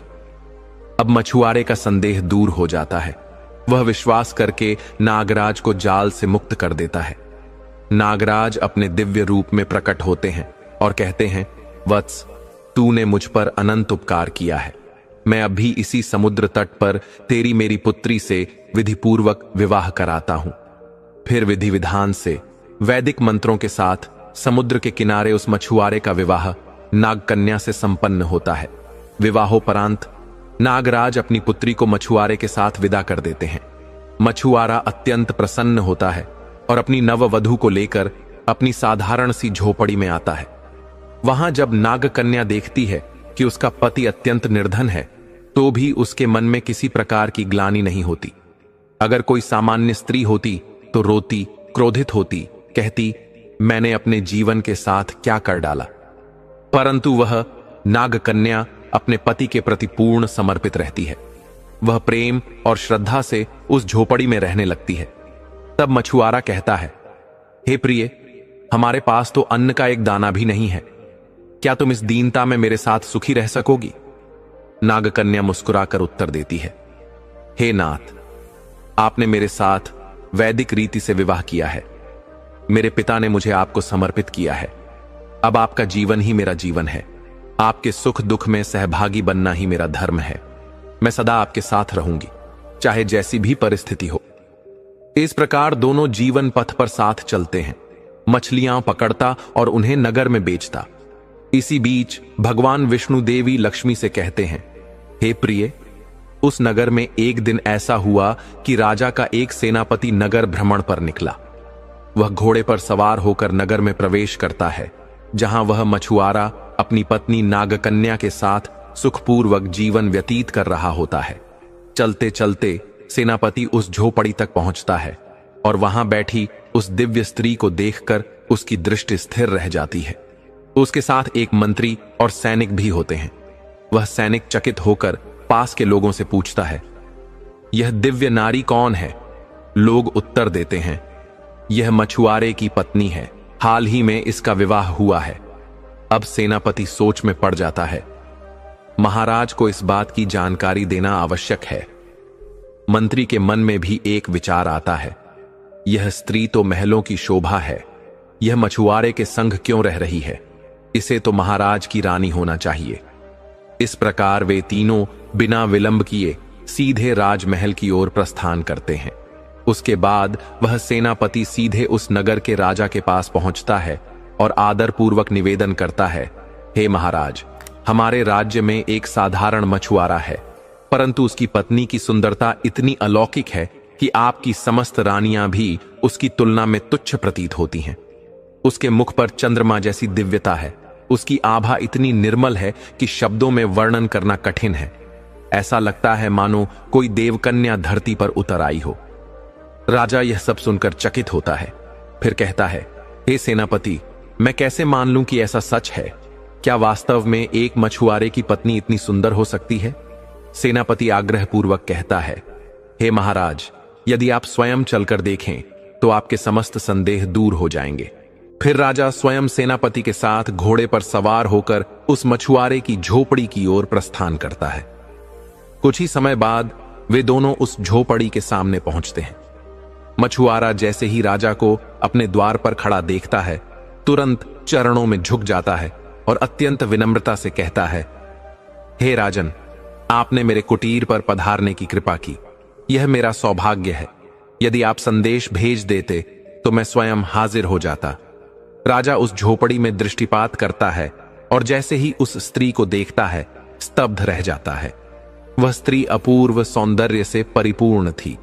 राजा विस्मित होकर कहता है, हे मछुआरे, यह स्त्री तुम्हें कहां से प्राप्त हुई? यह तो किसी राजमहल की रानी प्रतीत होती है। मछुआरा नम्रता से उत्तर देता है, हे राजन, यह मुझे समुद्र के तट पर मिली थी। वहीं इसने मेरे साथ वैदिक विधि से विवाह किया है। अब यह मेरी पत्नी है। राजा कुछ क्षण मौन रहता है। फिर कठोर स्वर में कहता है, हे मछुआरे, ऐसी सुंदर स्त्री केवल राजा की शोभा होती है। तुम्हारे जैसे निर्धन व्यक्ति के पास यह कैसे रह सकती है?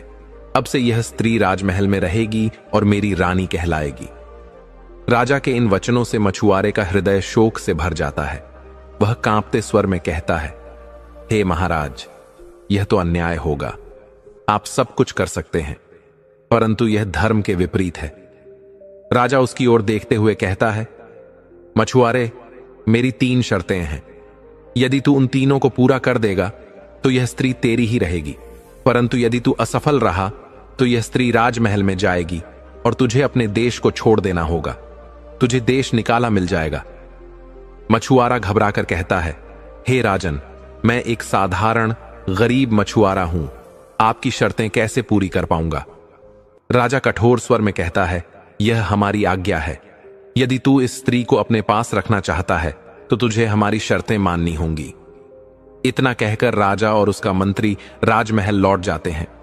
उधर मछुआरा भारी मन से अपनी झोपड़ी में लौटता है। उसकी पत्नी उसका चेहरा देखती है तो उसमें छिपे दुख को समझ जाती है।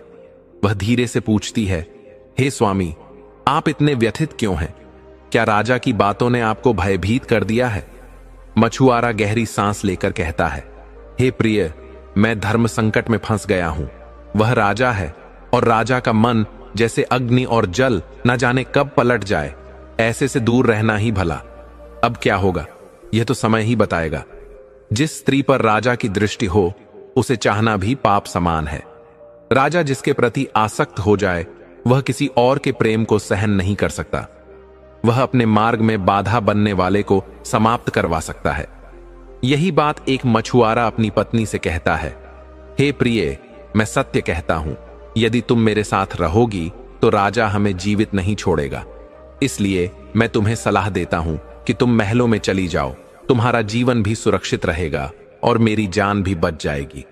मछुआरे की व्यथा सुनकर नाग कन्या को वेदना होती है। वह कहती है, हे प्राणनाथ, आपने यह कैसे सोच लिया कि मैं आपको छोड़ दूंगी? मेरा विवाह आपसे हुआ है। मेरे पिता ने स्वयं यह संबंध स्थापित किया है। मेरे लिए आप ही मेरे राजा हैं और आपकी झोपड़ी ही मेरा राजमहल है। जब तक जीवन है मैं आपके साथ रहूंगी, आपको कभी नहीं छोड़ूंगी।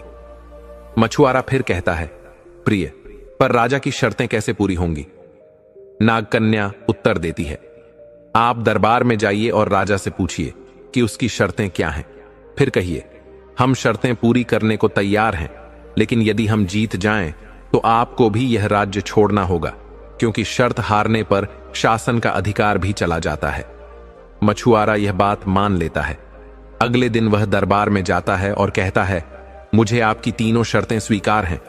राजा उत्तर देता है, हमारे पास एक मुर्गा है। यदि तुम्हारा मुर्गा उसे हरा दे तो तुम विजयी, लेकिन यदि हमारा मुर्गा जीता तो तुम्हारी पत्नी हमारे महल में रहेगी और तुम्हें नगर छोड़ना होगा।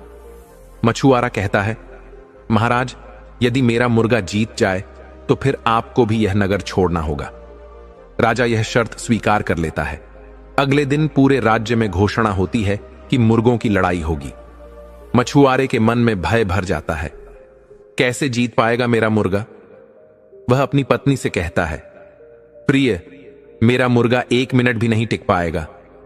नागकन्या मुस्कुराकर कहती है, हे स्वामी, चिंता मत कीजिए, हमारा मुर्गा ही जीतेगा। इसके बाद वह नागिन का रूप धर पाताल लोक जाती है और अपने पिता नागराज से संपूर्ण कथा कह सुनाती है। नागराज प्रेम पूर्वक कहते हैं, हे पुत्री, चिंता मत करो, मैं तुम्हें एक दिव्य मुर्गा देता हूं। यह साधारण नहीं, अद्भुत मुर्गा है। इसके सामने पृथ्वी के सभी मुर्गे भी टिक नहीं सकते। नागकन्या वह दिव्य मुर्गा लेकर लौट आती है। मछुआरा मुर्गा लेकर दरबार पहुंचता है। राजसभा में अपार भीड़ होती है। लड़ाई आरंभ होती है। मछुआरे का दिव्य मुर्गा जैसे ब्रह्म शक्ति से भरा हो, राजा के मुर्गे पर टूट पड़ता है। थोड़ी ही देर में वह उसे पराजित कर देता है। राजा का मुर्गा भूमि पर गिर जाता है। राजा पराजित हो जाता है। चारों ओर मछुआरे के मुर्गे की जय जयकार होती है। न्याय की विजय होती है, प्रेम की जीत होती है, सत्य की रक्षा होती है। तब वह राजा और उसका मंत्री मछुआरे से कहते हैं, हे मछुआरे, अभी हमने तुमसे हार नहीं मानी है। हमने तुमसे 3 शर्तें पूरी करने के लिए कहा था, अभी 2 शर्तें बाकी हैं। ये सुनकर मछुआरा विनम्रता से कहता है, हे महाराज, आप अपनी दूसरी शर्त बताइए। राजा कहता है, ऐसी टोकरी लाओ जो नगर से बाहर बह रही नदी के बहाव को उल्टा कर सके। जैसे ही वह टोकरी नदी में डाली जाए, नदी उल्टी दिशा में बहने लगे। अगर तुम यह नहीं कर पाए तो तुम्हारी पत्नी हमारे महलों में रानी बनकर रहेगी। यह सुनकर मछुआरा चुपचाप भारी मन से अपनी झोपड़ी की ओर लौट जाता है। वहां पहुंचकर वह नागकन्या से कहता है, हे प्रिय, हमारा मुर्गा तो जीत गया, लेकिन अब राजा ने एक और कठिन शर्त रख दी है। नागकन्या अपने पति की व्याकुलता देखकर पूछती है, ऐसी क्या शर्त है जो आपको इतना विचलित कर रही है? मछुआरा कहता है, राजा ने कहा है कि एक ऐसी टोकरी लाओ जो नदी का बहाव उल्टा कर दे। तुमने तो वह दिव्य मुर्गा दिलवा दिया, लेकिन अब ऐसी टोकरी कहां से लाए? नागकन्या अपने पति की चिंता सुनकर दृढ़ स्वर में कहती है, हे नाथ, आप चिंता मत कीजिए, मैं अवश्य कुछ उपाय करूंगी। इतना कहकर वह फिर से नागिन का रूप धारण करती है और पाताल लोक में अपने पिता नागराज के पास पहुंच जाती है। नागराज अपनी पुत्री को देखकर पूछते हैं, पुत्री, अब क्या समस्या है? नागकन्या उन्हें सारी बात बताती है। हे पिताश्री, इस राज्य का राजा मेरे पीछे पड़ा है। वह मेरे पति को परेशान कर रहा है ताकि वह मुझे अपने महल ले जा सके। अब उसने नदी के बहाव को उल्टा करने की शर्त रखी है। नागराज स्नेहपूर्वक कहते हैं, पुत्री, चिंता मत करो, मेरे पास भगवान शिव द्वारा दी गई एक दिव्य टोकरी है। इसे नदी में डालते ही उसका बहाव उल्टा हो जाएगा। वह टोकरी नागराज अपनी पुत्री को दे देते हैं। नागकन्या उस दिव्य टोकरी को लेकर अपनी झोपड़ी लौट आती है और मछुआरे से कहती है, हे स्वामी, यह टोकरी जैसे ही आप नदी में डालेंगे, नदी उल्टी दिशा में बहने लगेगी। आप यह शर्त भी जीत जाएंगे। दूसरे दिन राजा के द्वारा निश्चित किए गए समय पर राज्य की जनता नदी किनारे इकट्ठा हो जाती है। मछुआरा भी उस दिव्य टोकरी को लेकर वहां पहुंचता है। राजा कहता है, हे मछुआरे, अब नदी में यह टोकरी डालकर दिखाओ कि नदी का बहाव उल्टा होता है या नहीं। अगर नहीं हुआ तो तुम्हारी पत्नी मेरी होगी। मछुआरा निश्चल मन से वह टोकरी नदी में डाल देता है। तभी सभी के सामने नदी उल्टी दिशा में बहने लगती है।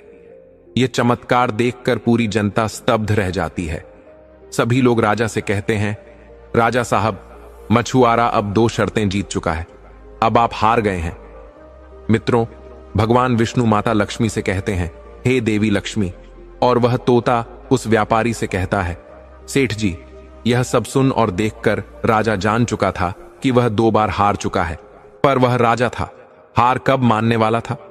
राजा मछुआरे से कहता है, मेरी अंतिम एक शर्त और है। यदि तुम यह शर्त भी जीत गए तो इस देश के राजा तुम बन जाओगे, और यदि मैं जीत गया तो तुम्हें इस देश से निकाल दूंगा और तुम्हारी पत्नी मेरी रानी बनकर महलों की शोभा बढ़ाएगी। मछुआरा शांत स्वर में कहता है, हे राजन, आप अपनी तीसरी और अंतिम शर्त भी बता दीजिए। राजा मछुआरे से कहता है, हे मछुआरे, मेरी तीसरी और अंतिम शर्त यह है कि तुम्हें मुझसे युद्ध करना होगा। इस युद्ध में जो विजयी होगा वही इस राज्य का अधिपति बनेगा, और जो पराजित होगा उसे यह देश सदा के लिए छोड़ना होगा। यह सुनते ही मछुआरे के मन में भय समा जाता है। वह भीतर ही भीतर सोचने लगता है, हे प्रभु, 2 शर्तें तो मैंने अपनी पत्नी के कारण जीत ली, पर यह तीसरी शर्त, यह तो युद्ध की बात है। मैं तो केवल जाल डालने वाला साधारण मछुआरा हूं, और यह राजा युद्ध कला में पारंगत, शस्त्र विद्या में निपुण। मैं कैसे जीत पाऊंगा? वह बहुत उदास हो जाता है और अपनी पत्नी नागकन्या के पास लौट आता है। जब उसकी पत्नी नागकन्या अपने पति का चेहरा देखती है तो उसके मन की व्यथा वह बिना कहे ही जान लेती है। उसका चित्त विचलित हो उठता है। वह सोचने लगती है कि अवश्य ही कोई घोर संकट मेरे स्वामी पर आन पड़ा है। वह धीरे से पूछती है, हे नाथ, आज आपका मुखमंडल इतना चिंता से क्यों भरा है? फिर मछुआरा अपनी व्यथा व्यक्त करता है, हे प्रिय, यह राजा तो मेरे प्राणों का ही इच्छुक जान पड़ता है। उसने 2 दिन का समय दिया है और कहा है कि तीसरे दिन युद्ध करना होगा। यदि मैं जीत गया तो राजा बनूंगा, पर यदि हार गया तो देश छोड़ना पड़ेगा। नागकन्या अपने पति को ढांढस देती है, हे स्वामी, जब तक मैं आपके साथ हूं, आपको किसी बात से भयभीत होने की आवश्यकता नहीं है। फिर वह अपने पिता नागराज के पास जाती है और सारी बात कह सुनाती है। वह कहती है, हे पिताश्री, अब राजा ने यह अंतिम शर्त रख दी है कि मेरे पति को उससे युद्ध करना होगा। यदि वह हार गए तो उन्हें देश छोड़ना पड़ेगा और वह राजा मुझे अपनी पत्नी बना लेगा। यह सोचकर मेरा मन व्याकुल हो उठा है, क्योंकि मेरे स्वामी को युद्ध कला आती ही नहीं। नागराज स्नेह से कहते हैं, हे पुत्री, तुम चिंता न करो। मेरे पास एक दिव्य रस्सी और एक चमत्कारी लाठी है। इनके माध्यम से राजा और उसकी समस्त सेना को पराजित किया जा सकता है। नागराज वह रस्सी और लाठी अपनी पुत्री को दे देते हैं।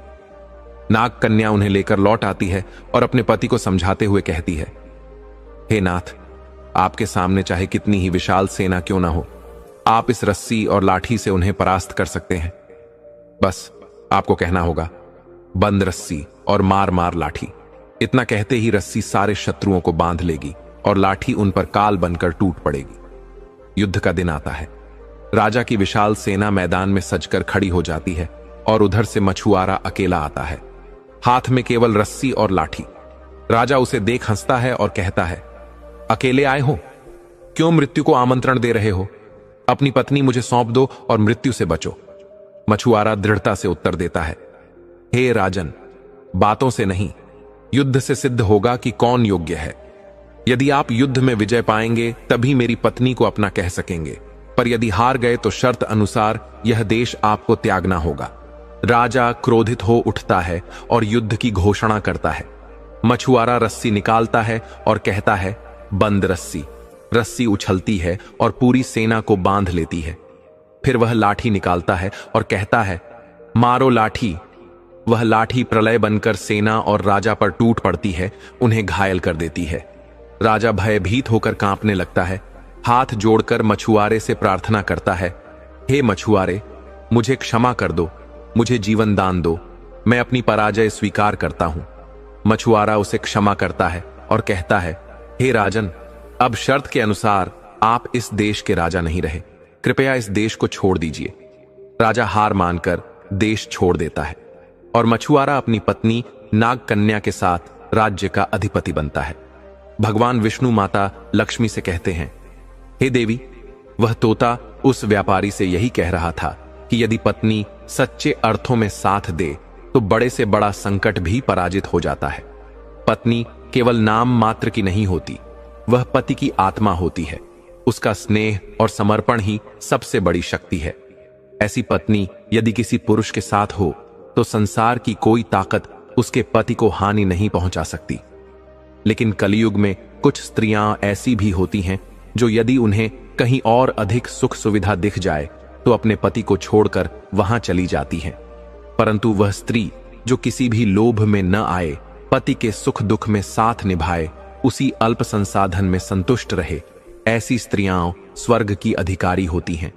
वे सच्चे प्रेम से अपने पति को अपनाती हैं और कभी भी विश्वासघात नहीं करती, क्योंकि यह संतोष की भावना, यह निष्ठा, यह त्याग, यह सब संस्कारों से आता है।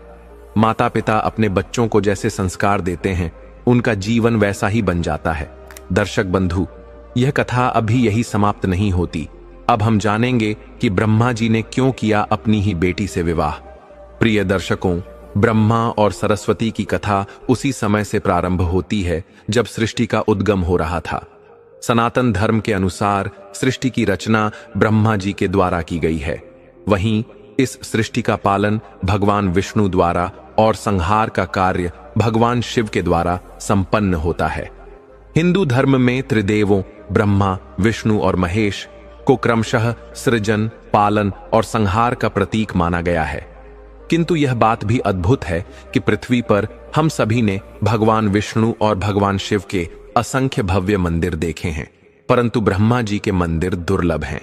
संपूर्ण पृथ्वी पर भगवान ब्रह्मा का एकमात्र प्रमुख मंदिर भारत के पुष्कर में स्थित है। कुछ विद्वानों का मत है कि ब्रह्मा जी की पूजा न होने का कारण माता सरस्वती जी से जुड़ी घटनाओं में छिपा है। जिस वायरल पोस्ट की बात की गई थी उसमें दावा किया गया था कि भगवान ब्रह्मा ने अपनी पुत्री सरस्वती से विवाह किया था, इसीलिए उनकी पूजा नहीं होती। साथ ही यह भी कहा जाता है कि सरस्वती पुराण में भगवान ब्रह्मा और माता सरस्वती के प्रसंग का उल्लेख मिलता है। कथा के अनुसार जब ब्रह्मा जी सृष्टि की रचना कर रहे थे, तब उन्हें सृष्टि के विस्तार और संचालन हेतु ज्ञान की आवश्यकता हुई। तब उन्होंने अपने मन से माता सरस्वती को उत्पन्न किया।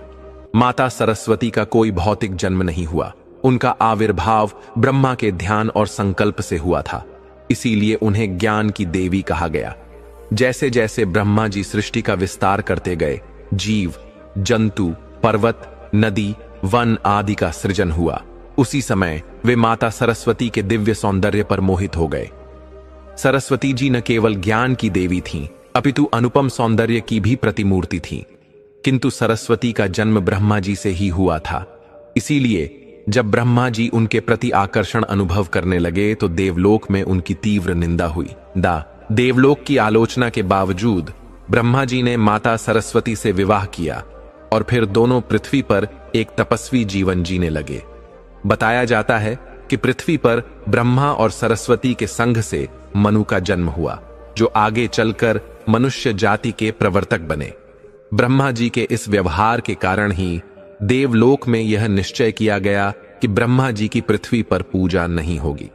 कुछ सूत्रों के अनुसार सरस्वती पुराण में यह भी उल्लेख है कि माता सरस्वती ने जब यह देखा कि ब्रह्मा जी उनकी ओर आकर्षित हो रहे हैं, तो वे अपने स्वरूप को बदलकर पृथ्वी पर चली गईं। किंतु ब्रह्मा जी ने उनका पीछा नहीं छोड़ा और अनेक प्रयासों के बाद उन्हें खोज निकाला।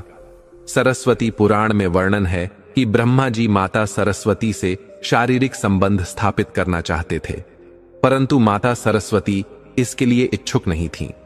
इस असहनीय परिस्थिति में माता सरस्वती ने क्रोधित होकर ब्रह्मा जी को श्राप दिया कि भले ही तुमने संपूर्ण सृष्टि का निर्माण किया हो, किंतु पृथ्वी पर कभी तुम्हारी पूजा नहीं होगी। यही कारण है कि आज भी ब्रह्मा जी के मंदिर अत्यंत दुर्लभ हैं और उनकी व्यापक पूजा नहीं की जाती। प्रिय दर्शकों, ब्रह्मा और सरस्वती दोनों ही सनातन धर्म के अत्यंत महत्वपूर्ण देवी देवता हैं। अतः इन प्रसंगों को जानने और समझने से पहले आवश्यक है कि हम स्वयं वेद और पुराणों का गहन अध्ययन करें, क्योंकि सनातन धर्म की जड़ें वेदों में ही समाहित हैं। ज्ञान का आदर करना, श्रद्धा से सीखना और सत्य को जानकर उसे सही भाव से ग्रहण करना ही सच्ची भक्ति है। इसके साथ ही वेदों में इस तरह की किसी भी देवी देवता की कथा का वर्णन नहीं मिलता।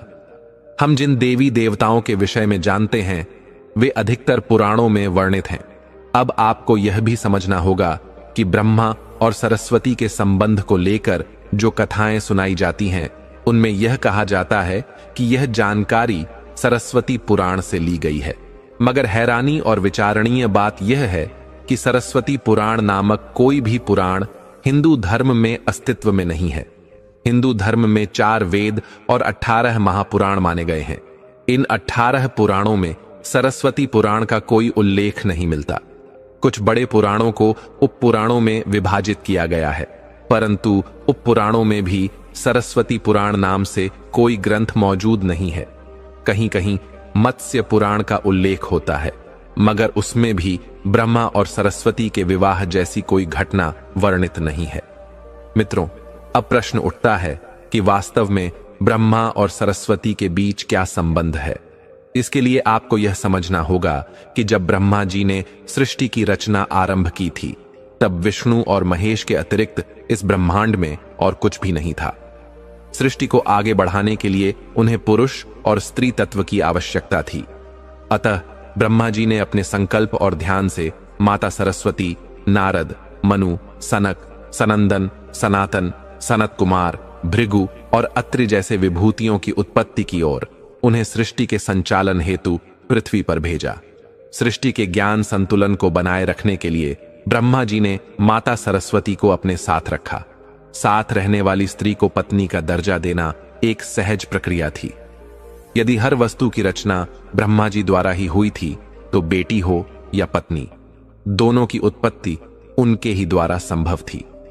और विवाह के लिए भी यदि उन्हें किसी संगिनी की आवश्यकता थी, तो उसे भी अपने मन से ही उत्पन्न करना पड़ा। अतः माता सरस्वती का ब्रह्मा जी से संबंध पुत्री का भी कहा जाता है और पत्नी का भी। सृष्टि के विस्तार के क्रम में ब्रह्मा जी का विवाह 5 बार हुआ, जिनमें सरस्वती, सावित्री, गायत्री, श्रद्धा और मेधा के नाम प्रमुख हैं। एक कथा के अनुसार जब सृष्टि का निर्माण हो रहा था, तब वज्रनाश नामक एक राक्षस ने पृथ्वी पर उत्पात मचाना शुरू कर दिया। इस राक्षस ने ब्रह्मा जी का अपमान भी किया। क्रोधित होकर ब्रह्मा जी ने उसका वध कर दिया। उस समय ब्रह्मा जी के कमल पुष्प के 3 टुकड़े पृथ्वी पर गिरे और 3 विशाल झीलों का निर्माण हुआ। आज यह स्थान पुष्कर कहलाता है। इन झीलों को व्यास पुष्कर, मध्य पुष्कर और कनिष्ठ पुष्कर कहा जाता है।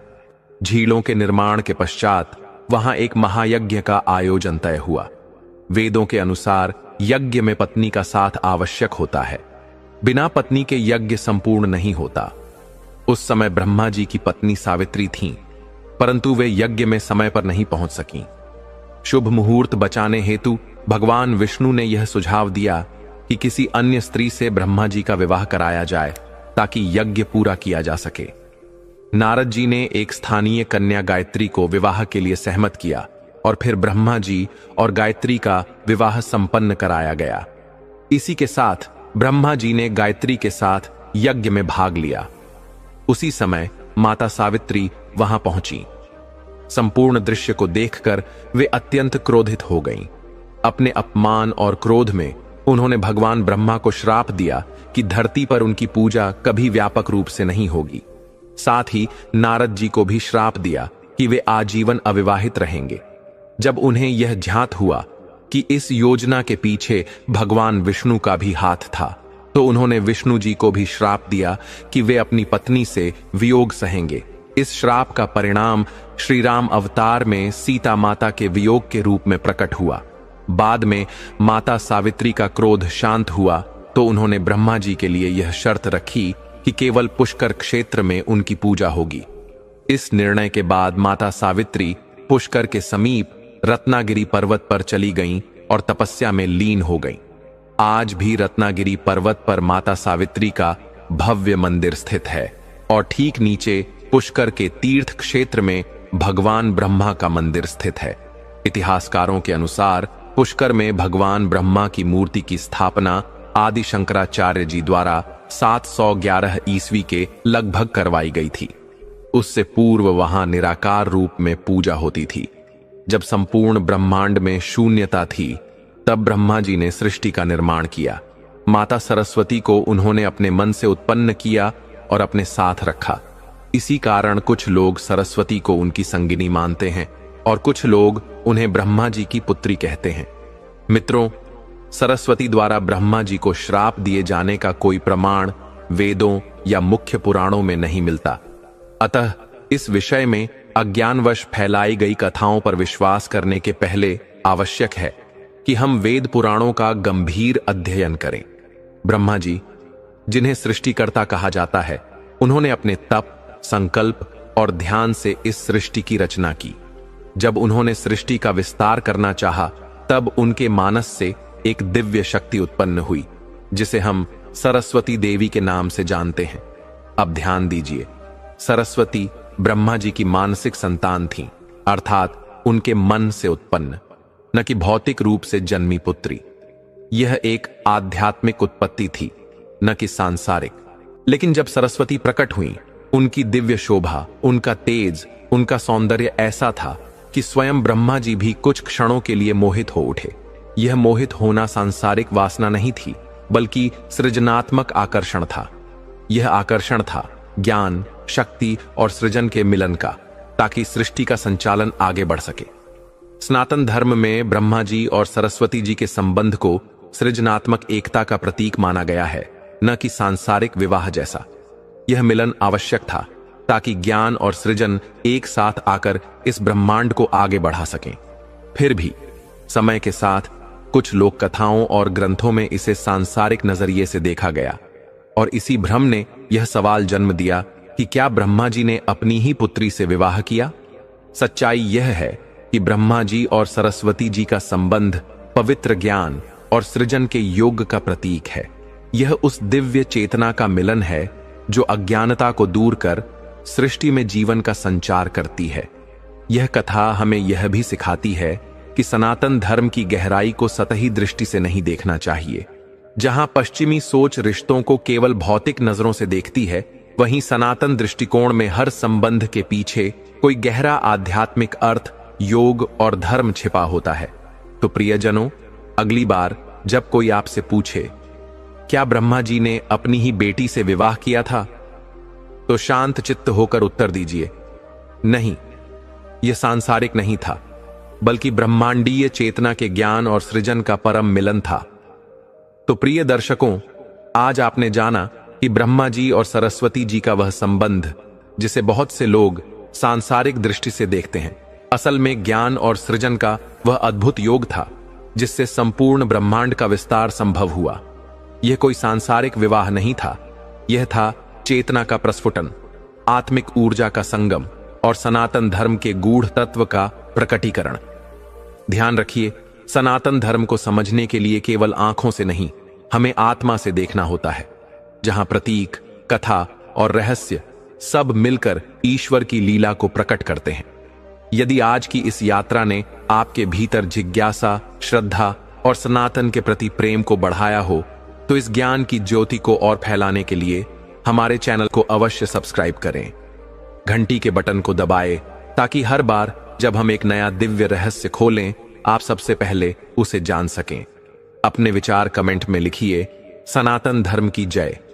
और इस वीडियो को उन सभी मित्रों और परिवारजनों तक पहुंचाइए जो सत्य को जानने के इच्छुक हैं, जो सनातन संस्कृति की गहराइयों में उतरना चाहते हैं। हम फिर मिलेंगे एक और दिव्य रहस्य, एक और अद्भुत कथा के साथ। तब तक के लिए हर हर महादेव, जय श्री हरि। सनातन धर्म अमर रहे।